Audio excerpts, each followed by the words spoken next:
Welcome to Clear Eyes, Full Hearts, a podcast presentation of Black Barrel Media and Ritual Productions. This is an episode-by-episode look at the award-winning TV show Friday Night Lights, created by Peter Berg. I'm Stacey Oristano, and I played Mindy Collette Riggins. And I'm Derek Phillips, and I played Billy Riggins. Our assumption is that you, our listeners, have already watched the show. But if you haven't already, go watch Friday Night Lights, which is currently streaming on Peacock TV, because there will be spoilers in our podcast. If you want to support our show, subscribe for free to our new YouTube channel. And from now on, we'll be releasing episodes every other week. But don't worry, we're still recapping all your favorite episodes, chatting with amazing guests, and answering your questions. So email us what you want to know at cleareyesfullheartspod@gmail.com. Today, Season 3, Episode 10, The Giving Tree, written by Liz Heldens and directed by David Boyd. Here's our NBC synopsis. Lila loses faith in her father after he loses her college fund. There's a lot to unpack in this episode, but first, we're going to answer a few of your fan questions.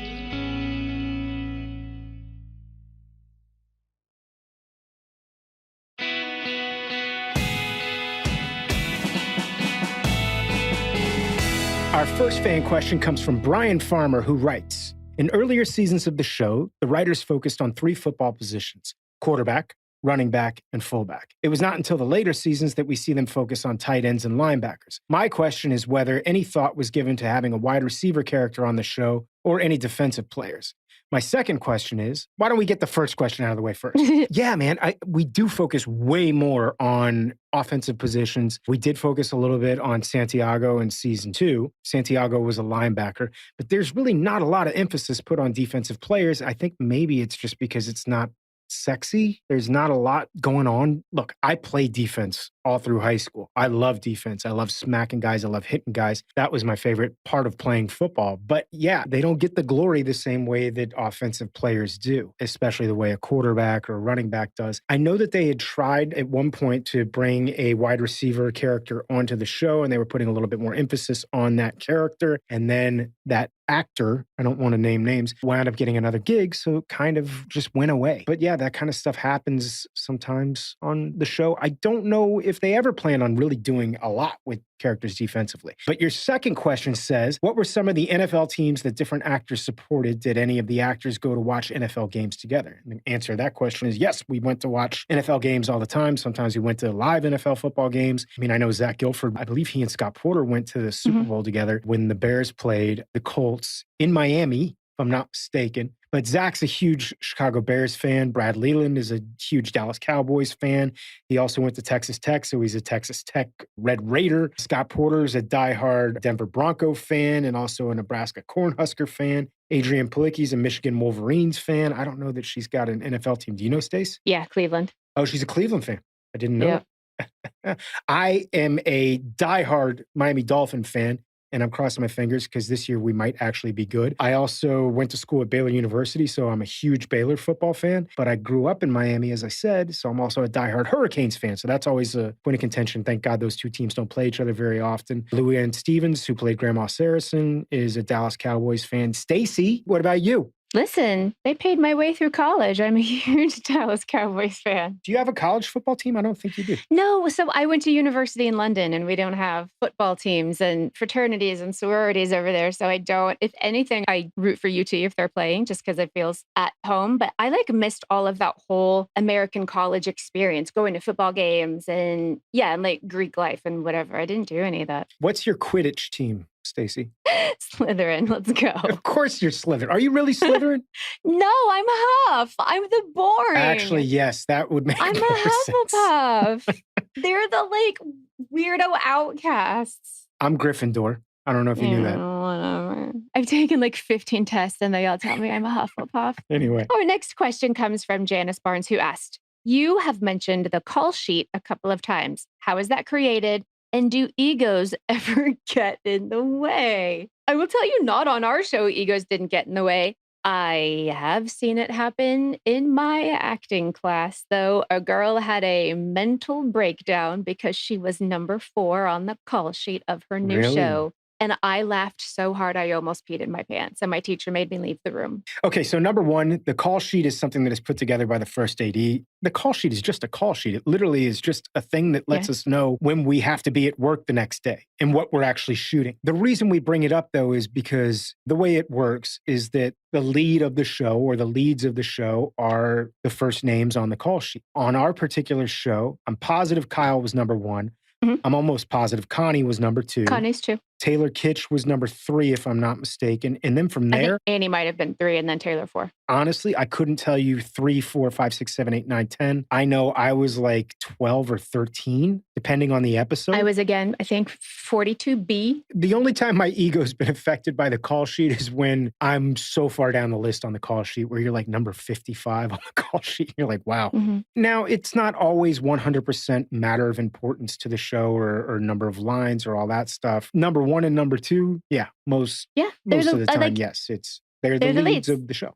And we take our cue off them and how they act on set. So when I did Bunheads, I was number 7 on the call sheet because we shot the pilot and Ben Vereen was in our pilot and he played a guy named Michael and he was number 6. We had to reshoot the pilot because we recast one character and Ben Vereen wasn't available. So we took his part out of the pilot, but that character named Michael came back like 13 episodes later with a new actor and he got number 6 and I was still number 7. Yeah, so that stuff happens too. I mean, like I've been on shows where I'm like, I've got a huge part in this episode, but I'm like number 89 on the call sheet. But sometimes it doesn't matter. Look, as an actor, to me personally, it doesn't matter at all. But yes, I've seen actors get upset about where they're listed on the call sheet. I've seen actors get upset about the wardrobe that they're wearing, about the makeup that they have to wear, or a hairstyle that they've got. The size of their trailer. Yeah, the size of their trailer, the hotels that they're staying in. Mm-hmm. You name it, probably we've seen somebody get upset. There's been a couple of times I've had a few moments on one set in particular where, and I don't want to say what, but it was just, it wasn't being run professionally. And it wasn't so much what was going on with me, but there was a kid in the show that we were working on and they were just not following union rules. It was an indie. Yep. And it was something where I finally kind of lost it. I had a little blow up. But yeah, I mean, those things happen. But no, I don't remember anyone on our show ever having a problem with where they were on the call sheet. If anything, it was like a joke. But Kyle did love number 1 on the call sheet, number 1 in your hearts. And then he'd walk away. I would occasionally like jokingly be like, I'm number 14 on the call sheet or whatever it was. Our final question comes from Josh Ryder, who says, perhaps this is not a question, but I would love to hear you both respond to my personal belief that Billy and Mindy grew over the arc of the show as they drew inspiration from Eric and Tami. Josh says, I have always believed that the years after the show, both Billy and Mindy grew in character to fill the void in town after the Taylor family moved. Yeah, I 100% believe that Mindy and Billy grew because of Coach. I don't know that Mindy knew that, but I think Billy definitely looked up the Coach as a form of inspiration, especially by the time the 5th season rolls around. He even goes into his office and says, I want to be a molder of men. And that's what you are. I think Billy, after he has kids, realizes that he wants to try to end the Riggins family curse of being jackasses. That's what did it for me, for Mindy, was becoming maternal, either towards Becky or our own kids. There was like a shift that happened in her. Yeah. I don't know that they ever 100% filled the void in Dillon, Texas, because even in that 5th season, it's 1 step forward, 2 steps back. Also, I would feel terrible for the high school that had to have Mindy as a principal. So, like, yes, right? But maybe not the exact follow in their footsteps. We're going to talk later in this episode about how we think maybe Tami had some skeletons in her closet from her teenage years and maybe college years. I don't know that being an exotic dancer was one of them, but maybe. No. I think that's it for the question part of our show, Stace. You ready to move into the rewatch? Sure. Let's do it.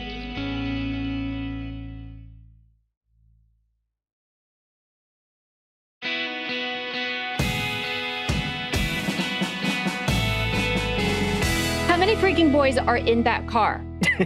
It appears there's 7 boys in that car. 7 testosterone-filled young men. Ooh, that car's stinky. Stinky and definitely a safety hazard. I'm guessing there's not enough seatbelts to go around. Another, as Betty would say, clown car full of idiots. Yes. A little bit. I found myself getting unnecessarily angry that they were shooting scenes at the landing strip and I wasn't there. You know what? I do the same thing. Whenever they shoot a scene in the Riggins house, I'm like, where's Billy? At least say my name. Why is Billy not in the Riggins house? That's my house. What are these people doing in my house? I mean, I'm paying the bills on that house. Right? Where's Mindy, guys? What are you doing? Yeah, where's Mindy? But you know who is at the landing strip? One Buddius Garretius. That's the thing. I thought he was my customer. Right? Because we had spoken about him being the best customer at the landing strip, and I was beginning to doubt that, but here we are. Buddy's at the landing strip, having the time of his life. Asking his friend, who I don't quite get their dynamic, I guess, Buddy, they went on a deal together. I don't know if this guy's like some kind of financial planner, or it seems a little sketchier than that. Investing in something. But Yeah. I do like Buddy asks him, oh, not him, but like the guy behind him, do you need silence to watch naked women? It's like really a universal question, I would think, for everybody. Are you asking me? Actually, no, please don't answer that question. Also, Buddy gets in a fight. Jesus. With his financial advisor, who, I mean, this guy seems like a real slime ball. And the actor they cast for it's great. He kind of has a smarmy little kind of look to him. We don't know what this this investment was that Buddy was a part of. I don't know if he was buying oceanfront property in Arizona or what was going on, but apparently it went south. And then Buddy beats the snot out of this guy, winds up getting kicked out of the landing strip. And we find out that Buddy basically lost $70,000 worth of money. And also did $30,000 worth of damage to the landing strip. There is nothing like getting arrested in the daytime at a strip club. Am I right or what? Are you right? You never been arrested in the daytime at a strip club, Stace? I have never been arrested, period. And not at a strip club. Have you? I plead the fifth. I've never been arrested at a strip club. I will say that. All right. Okay, I just have to say, we were right. Matt and Julie did do the deed. And I thought the scene was just kind of sweet. And them in bed. And then Coach, he just opens the door. And I was like, when when you're watching a horror movie and you put your hands above your eyes, and I was watching it through like a sliver in my fingers because I was mortified. It's a weird thing because, yes, I was mortified. I was scared for the monster and I was scared. I was scared for the monster. Well, that's the thing. Was I more scared for the monster in this circumstance, the monster being Coach coming in to destroy these two children? My heart was pounding. And then the worst part is Julie gets in the car and nothing is said. But you can see the smoke coming out of Coach's ears. And I'm just like, ugh. It was just uncomfortable and I'm dying. Another awkward car ride in Dillon, Texas. Yes. You know what it reminds me of? It's like, have you ever watched a movie with your parents and there's like a real graphic, nude sex scene? Yes, Big Lebowski. I have PTSD from it. I almost don't enjoy that movie anymore because it takes me back to that place. No, I've definitely done that. I've definitely been the one to recommend a movie on a movie night. You guys will love this. And then you're halfway through the movie and then you go, oh, I totally forgot about that scene. Yeah. And then there's a graphic sex scene and your mom's sitting next to you. I can't. Meanwhile, I love how the other members of Crucifixtorious call Landry out on letting Tyra run all over him. Have I mentioned how damn charming that I think Stephanie Hunt is? She's ridiculous. She really is. So cute. I just love her. It's her giant Disney princess eyes. But I do like that these guys are finally telling Landry, hey, man, can't let this woman run you over Yeah, everybody in his life is seeing it. Except him. Okay, so Tami comes over to tell Lila that her dad's been arrested and is in jail. And then she says, feel free to come over to our house, blah, blah, blah. I don't buy that Lila wouldn't feel safe or comfortable in her own house, that she would go over to the Taylor's house. She would stay at home and order crazy food and invite Riggins over. I don't understand why she had to go stay at the Taylor's house. I hear you. But I do love the fact that we get some Julie and Lila time together. That's always fun. That's the thing that it did for me, but I don't feel it was earned. You felt like it was contrived? Yeah, it wasn't earned. So that's all I'm saying there. No, that's fair. I always try to find a way to defend the show, but I'm kind of agreeing with you on this. I do feel like that's kind of a contrived little moment. Because even if I was a kid, I'd be like, I'm fine for one night by myself. Calm down. I'm going to go stay in a house I've never stayed at before. Yeah, that is kind of weird. I mean, what kind of relationship does she have with Coach and Tami? None. But I do love what the result is, which is that we get to have this cool little couple of scenes. Yeah, Julie does need to talk to a girl about the changes in her life. I do love that Coach can't even look Tami in the eyes while they're having this conversation about their daughter.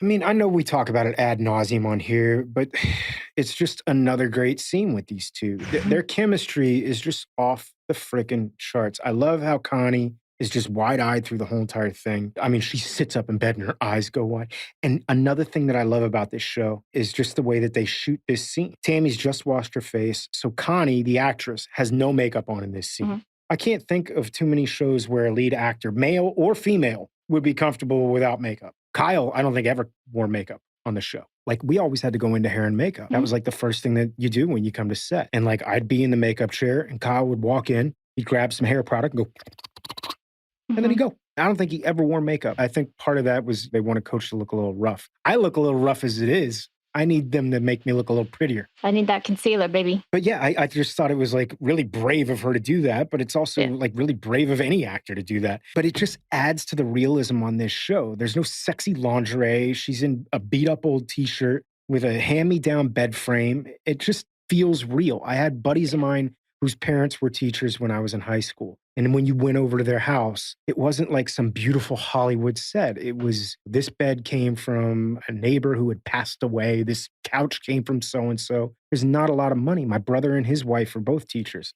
Yeah, it's a tough living, especially if both of you are teachers. I mean, that's not a lot of income. No. And I love that the show just embraces it. They don't try to make it some Hollywood set. It just feels real. And I like it. It does. It feels real. It feels lived in.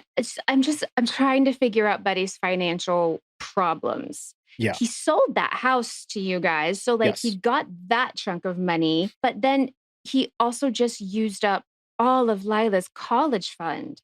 And I can't figure out on what, unless that was like the $70,000 he gave that guy that we don't know what it was for. I'm confused by it. But also during the scene, I found myself saying, Bradley Land, I love you so much. Yeah, I'm a little confused by it too. I'm going to be honest with you, but I went back and just thought about it. Okay, number one, we don't know how much money Buddy Garrity's got. We always just assumed he was wealthy. I always thought that was kind of the whole entire point, was that the Garritys kind of had a silver spoon. He owns the car dealership. But I'm guessing, okay, between child support and alimony, this bad business deal that left him out $70,000, $30,000 in damage at the landing strip. Not to mention, and you got to put this in context, it is 2008, and we're smack dab in the middle of the Great Recession where the stock market had dropped by 50%. So I think partially it might have been the writers write about what you know, write about what's actually happening in the world right now. I'm trying to defend it because I always thought that Buddy Garrity had more money than this too. I hear you. He wouldn't be paying alimony though because she got remarried, but the rest of it stands. Oh, is that how that works? Yes. I don't know. Thank God I've never had to deal with that. But don't you have to pay something, Stace? Child support. You pay alimony until your other partner gets married. Then you're no longer on the hook for taking care of your wife. Unless it's in a prenup that you guys sorted something out before. Oh my God, let's talk. Welcome to our prenup podcast. Yeah, what are we doing today? Landry? Yes. Landry? Yes. Set those boundaries. It is time. He was right. And I was full force cheerleading him on in this moment. I was too. And I was sitting there going, good for you, Landry. But it is hard for me to watch this scene because I feel like I've been on both sides of this. I have been the giver in a relationship and not been given anything back, but I've also been the taker. And it's hard to watch this. I think knowing that I've been the taker in some relationships and going, I think I've been Tyra once or twice in my life. Have you, Stace? No, I'm a giver. You've always been the giver? Yeah, to a fault. That's my love language, though. I was sick, guys, like a couple months back on the podcast, and like I got a 24-pack of chicken noodle soup from Stacey. And the most amazing socks in the whole wide world. Yes, and I got some socks with my dog Lucy's face on them. And I've got my Yeti right here that I'm drinking out of. It's delicious. I don't work for Yeti. I'd like to because I love No, but I did give him one for his birthday. Stacey got me a Yeti. I love giving gifts. That's a whole thing. So, yay, Landry. A little bit of like a backbone that I'm excited to see. We'll see what happens. I figured out what my love language is, Stacey. Oh, God. What is it? Food? Bluntness.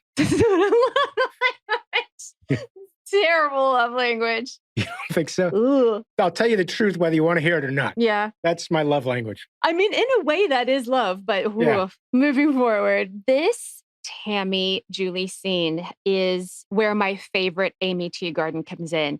Amy can be so present and so grounded and so real. And I just absolutely adore her when she gets to do moments like this. And at the same time, I'm also not a mother.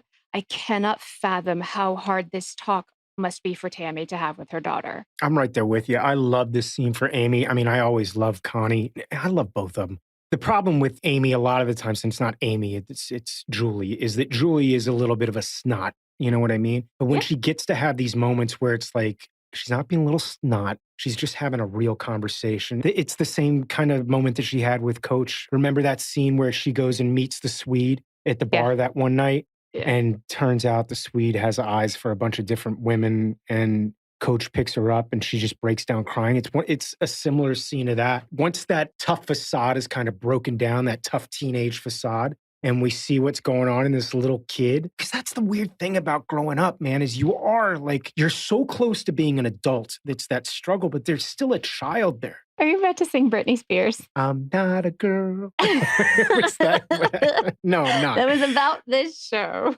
But God, it's just a beautiful scene. I love that it's not an argument. And I love that the two of them are just sitting there talking and they listen to each other. A lot of times they don't. And I don't mean the actresses, I mean the characters. The characters. And we just discussed before this that maybe Tami had some regrets from her teenage years. And it really kind of shows in this scene. When she starts to well up with tears, you see it's like, I just don't want you to make the mistakes I made. She doesn't say that, but it feels like that's what's being said underneath it all. Maybe I'm just reading into it. The one that killed me and one that I espouse in the same way is just because you said yes one time doesn't mean you have to every time. Like you have to listen to yourself and figure out where you are and what you're comfortable with. But that one's a hard one, especially for like a teenager. It's too complicated. It's these kind of conversations, though, when you're growing up that create that kind of unbreakable bond between a parent and a child, as we were talking about earlier. Yes. Okay, Stacey, I was arrested. I got a public intoxication when I was in college.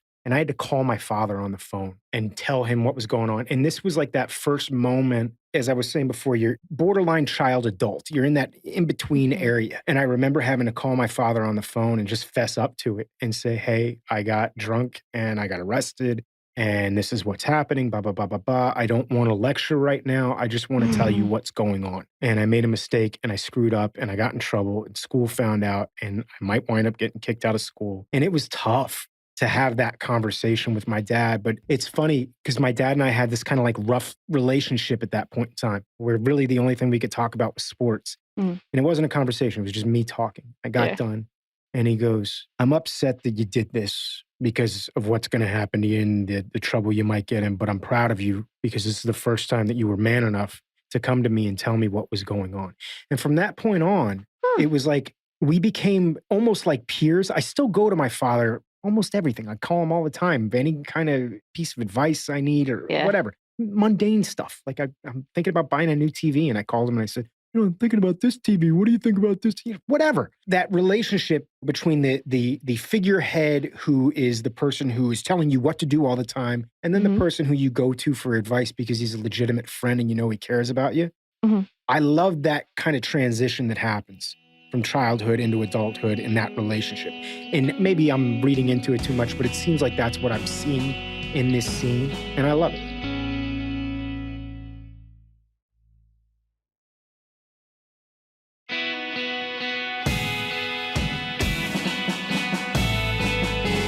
Damn it, Tyra! I was totally pissed at her earlier in this episode for treating Landry like crap.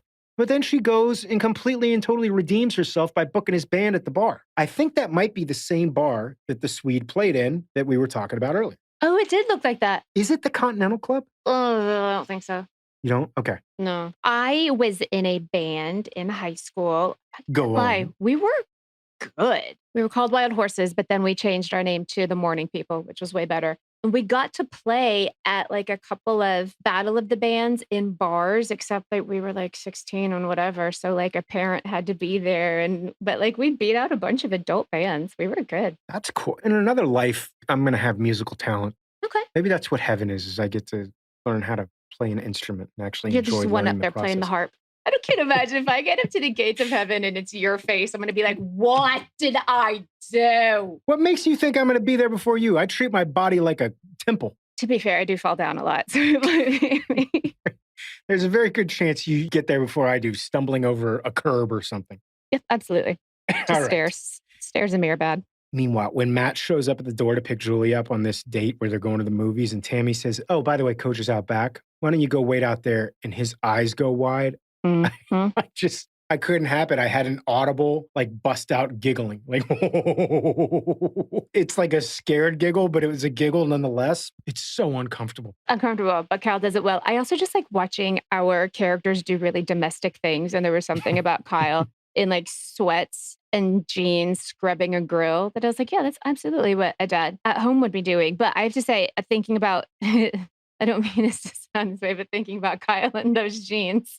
Kyle and I both have a pair of real paratrooper World War II paratrooper boots with like a steel toe in Oh, the the jump front. boots? We have jump boots. Oh, those are And bad. I was telling him how you're supposed to break them in is you put your barefoot in it and then you put it in hot water. Like you essentially just put your feet in the tub. And so then the leather starts to mold around your foot. So I was telling him how to do his paratrooper boots. And he was like, Stace, you know, that's what you're supposed to do with like a really good pair of jeans too. Like brand new jeans, you put them on and then you sit in a hot bath and they like mold to that shape and stay that shape for you. And I haven't done it because it sounds so uncomfortable. Is this true, or is this something where it's like the jeans are going to mold to you and you're not going to be able to get them off? It's like they won't lose that shape that fits you really well, even when you put them through the dryer and stuff. Kyle has done it with like really good jeans. I'm just saying, you guys, I know some stuff about Kyle Chandler and jeans and jumper boots. I don't know about this. This jean conversation reminds me of snipe hunting. I don't know what snipe hunting is. Snipe hunting is like when a person's never been hunting before, they take you out there and they go, hey, man, we're going to go snipe hunting right now. And usually it's at like night. So if you go out there and they go, all right, man, you never been snipe hunting before? Here's what you do. All right, we're going to give you this net, all right? And we're going to go out there in this field. We're going to stir up all them snipe. You got this net here. They're going to come at you and you're like, what does a snipe look like? They'll give you some BS description of it. And they all go off, go stir up the snipe. And then they just take off back to the ranch house and leave you out in the middle of the woods to find your way back. Wow, that's really mean. I'm wondering if that's what this deal is with these jeans too, Stace. You get in there, it's like putting water in your car engine because you just think Kyle thought it would be funny for me to be uncomfortable sitting fully clothed in a hot bath. Yes. It really would be so uncomfortable. The thought, like, it gives me hives to think about it. I do wonder what damage Buddy did to the landing strip. That's $30,000. Yeah. That's a lot of money. It's two places you don't want to mess around in the world, though. Strip clubs and casinos. Those two places. You just play by the rules in there. You play by the rules. And there's all kinds of shady stuff and shady people. So he broke a bottle of, Louis XIV, and they're going to charge him $30,000 for it. Yeah. I one time was at a club in Fort Worth that I was going to name, but I'm actually not going to name it because I don't know if it's still open. But I fell in the bathroom and my face hit the like metal trash can that's in the wall. So I like broke my nose, broke my jaw. I had amnesia for 3 months and a terrible concussion. And as I was coming to, and I was like full of adrenaline, so I looked like a monster, but it didn't hurt. They put a piece of paper in front of me and had me sign it to say that I wouldn't sue them. Yeah. And I signed it because I didn't know what I was doing because I had completely broken my entire face. Like was it like, hey, lady, pretty smart. The deal. We're going to have you sign this little paper here. Yeah, otherwise, we're going to break your other nose. Yeah. Please go to the hospital, but first sign this piece of paper. To our listeners out there, do not mess around in strip clubs or casinos. And apparently Russia. Don't go bringing weed into Russia. Oh, God, that is a lot. Okay, I don't want to sound like a naysayer. There were some things that stuck out in the show to me that I just went, the rest of it was so good. But like 100 here for me. Riggins tells JD that he's a leader. I have not ever seen that from JD. I'm not buying it. I don't think Tim buys it. I don't know if he's just trying to talk him up. I don't get it. Oh, no, I don't think that Tim thinks that he is a leader in any way, shape, or form. But the quarterback of any football team is a leader. Now, that doesn't mean that JD is a leader, but I think what he was saying is, bro, as quarterback, you are a leader. You need to be a leader. I don't think he was legitimately saying, you're a leader, I look up to you. No, you need to start doing leadership type things. Like having sex with chicks that want to have sex with Madison. Yeah. Not good advice, but that's what he was saying. Maybe I misread it, but I don't think he was saying that JD, like, you've shown leadership qualities. No, I think he was saying you need to start acting like a leader. I hear you. I think what I wanted from that was I'm waiting now for JD to step. I want to see JD step up into this role because of that sentence. I would like to see him become a leader. You could say that about guys in the NFL, though. I mean, there are quarterbacks who have amazing skill sets. They're great clock management. They have arms that are shotguns, but they don't have leadership skills. They're not the kind of guys you want to go into battle with. And right now, that's who JD is. JD's got all the fundamentals, but I don't think any of these guys look up to him. The team thinks he's a joke. They make fun of him. They basically took him snipe hunting that first day, if you remember correctly. I have never seen somebody grab dirt and throw it in somebody's eyes on the field, but it's like maniacally brilliant and so mean. We played some teams when I was in high school. I mean, the bottom of the pile, guys getting leg hairs ripped out, people twisting ankles, punches, fingers to the eyeball. They would take your repairs that? Oh, yeah. I mean, it got nasty. There were guys I knew that peed in their uniforms so that people wouldn't want to block them. I have some basketball player friends that when they go pee during a game, they won't wash their hands. So they know that like their hands go touch the Yeah, ball that the other team is playing I with. mean, gross stuff. We used to play some teams, and I won't say what teams when I was in high school because I don't want to completely and totally diss a whole entire region, but it was small school football, but we'd go play teams in these smaller towns like Friday Night Lights. The whole entire town shut down for this game on Friday night. You're 4 hours away from home. It's a small town in the middle of nowhere. The Mhm. refs are local. The fans are drunk and disorderly. I mean, it was really shady going down to play at some of these places. Grown adults like throwing beers at kids on the sidelines. I mean, nasty stuff. Jesus. We had a lot of games where it was like the minute the game is over with, coaches getting us on the buses, don't take your helmets off. There was an episode of Friday Night Lights where that actually happens, where they're Yeah. throwing beers and beer cans at the kids and keep your helmets on even when we're on the bus because you don't want to get hit with something. It's real. Trust me, when there's stuff on this show that isn't, I'll call it out. But that's very No, I real. definitely think, especially if that guy's so fast and he thinks he's going to get away with it. Can't even imagine even the shadier things that some people are doing. Whew. This Oh, is yeah, why I gut don't play punches and- contact sports. Mm. Don't touch me, please. I do have to say, coach, I guess, gets discharged from the game. And he walks to a bar. It seems like he literally left the stadium and walked right across the street. Yeah, because not a lot of time had passed. No, there wasn't even a cut. It was like he walked out and then there's a bar. The only bar I know that close to a field is our Dillon Panther field, where when you guys were on the field, me, Connie, and Annie would go to the Mexican restaurant right next to it and drink margaritas. Was that the Mexican restaurant? Like where Kyle walked into? Was that the place? No. I never actually went with you guys to that because you guys were always wrapped way before I was. Or we had to sit around and wait for, like, if we had 3 hours to sit around and wait for you guys, we were like, let's go eat chips and salsa. Like, what are we doing? At our base camp, guys, where all of our trailers and stuff were, it was right there. So they knew us very well by the end of our seasons. Stacey, I got in trouble back in the day when I was doing Of Mice and Men at Dallas Theater Center because my dad got me, this is way before cell phones. Got a little radio? No, not a radio. I had a portable TV player. So I had like a little portable TV backstage with headphones and I would sit there and watch football games. Like I'd do it in the middle of the show. When I was playing curly, like curly comes on like once every 20 minutes. So I had plenty of time to go backstage and watch it. So I do love that moment because it's kind of perfect. He finds the first place that he can. Meanwhile, I do have to say, Crucifixtorious has gotten way better since the first season of the show. I couldn't even understand them in the first season. Now they're like a fully formed band with an identity. I have a buddy of mine who's a musician. He said everyone starts out with death metal when they're a guitarist. Like that's you want to learn playing like all this loud stuff. Got to shred. And he said, yeah. And then as you progress as a musician, that changes. And maybe that's what's going on here. Crucifixtorious has gotten a little lighter because they started out as kind of like Jesus death rock. Jesus death metal. Yeah. And now they're a little bit more like an indie band. And I like it. I like it. I like it. I think Devin's brought something special to Crucifixtorious. She's also brought something special to our lives just by being Stephanie and adorable. I gotta say, another solid episode here. I'm loving season 3. Listen, as much as I nitpicked, I love where our characters are going. I love what's happening. I'm so on board. I like that you nitpick. I take it a little personally sometimes because I'm like, don't say anything bad about Friday Night Lights. But you're right. Sometimes there are times where you got to go, yeah, that seems a little far-fetched. That's not real. I'm glad you do. All right, Stace, I think we're done here. Guys, that is it for season 3, episode 10. But please join us next time for season 3, episode 11, entitled A Hard Rain's Gonna Fall. But until then, clear eyes. Full hearts can't lose.